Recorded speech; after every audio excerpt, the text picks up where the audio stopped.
Vsi nas strašijo z recesijo, z brezposelnostjo in tako dalje. Kako ste vi pripravljeni na Zavodu za zaposlovanje?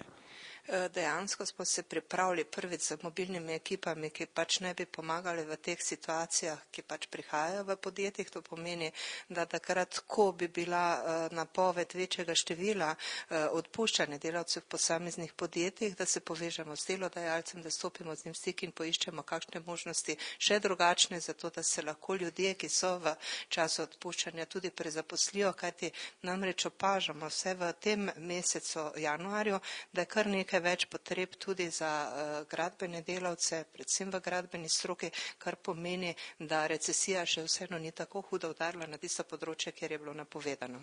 Kakšni so pa trenutno podatki za Maribor oziroma Podravje z brezposelnostjo? Koliko ljudi je na ulici?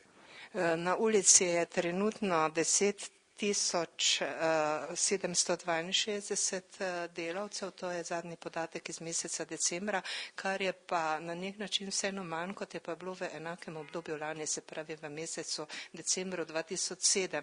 Res je, da je bilo manj zaposlitev v lanskem letu, kljub temu pa je bil priliv vseeno manjši, kot pa je bil leto poprej. Gre za statistiko, se pravi za statistika, vemo, kakšna znanost je, ali so to realni podatki? To so dejanski podatki in realni podatki, glede na to, da pač mi lahko spremljamo samo podatke iz evidenc, kadar se ljudje pridejo na zavod prijaviti in se vpišajo v našo evidenco, ali pa je dejanska brezposelnost večja, bi zdaj težko trdili, namreč, ker vse po ilu ne bi bila manjša, ker so še siva ekonomija in pa delo seveda, ki je pač mimo tega, kar mi beležimo.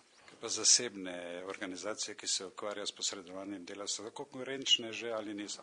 Zagotovo so konkurenčne, saj imajo kar dosti podatkov, dosti sodelujemo z njimi in dejansko tudi od nas dobivajo podatke o poklicih, ki so iskani, tudi o ljudeh, ki so v naših evidencah in vkolikor želijo te podatke, jih lahko tudi pri nas dobijo. To se pravi, da sodelujete? Sodelujemo.